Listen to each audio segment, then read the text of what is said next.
ang natitirang 624 billion pesos ay maaari pa ring pagmulan ng korupsyon. Viste. Madam Speaker, my vote is no and I would like to reserve my right to explain my vote. That is really noted. Please proceed, Secretary General. Madam Speaker, una po sa lahat, nais kong i-recognize ang Committee on Appropriations sa paglalaan ng 255 billion pesos mula sa DPWH patungo sa mga programa ng kalusugan, edukasyon, agrikultura at iba pang sektor.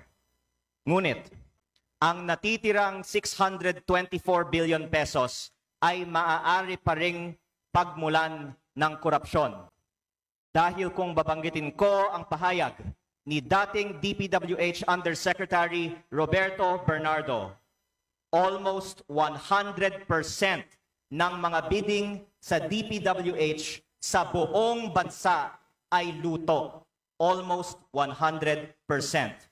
Pagkatapos ng lahat ng mga flood control hearings in aid of legislation, hindi natin dapat aprubahan ang parehong mga presyo sa mga proyekto ng DPWH. Kaya iminumungkahi kong ibaba ng 25% ang mga presyo ng DPWH upang mabawasan ang posibleng 150 billion pesos ng posibleng kickbacks. Mr. Speaker, I want to make this very clear. Ang DPWH ang nagtatakda ng mga presyo at sila rin ang nagsasagawa ng mga bidding.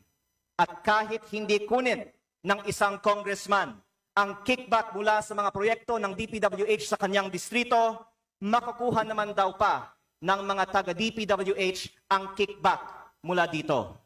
Kaya itinutulak ko na ibaba ang presyo ng DPWH para wala nang makukuhang kickback ang DPWH.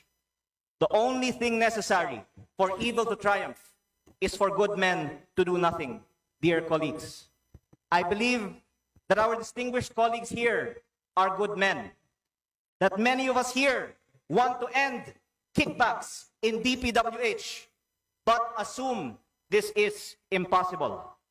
I am making this manifestation in hopes that we can chip away at the perception of impossibility. Maaari nating wakasan ang kickbacks sa ilang distrito ng DPWH at balang araw sa buong DPWH.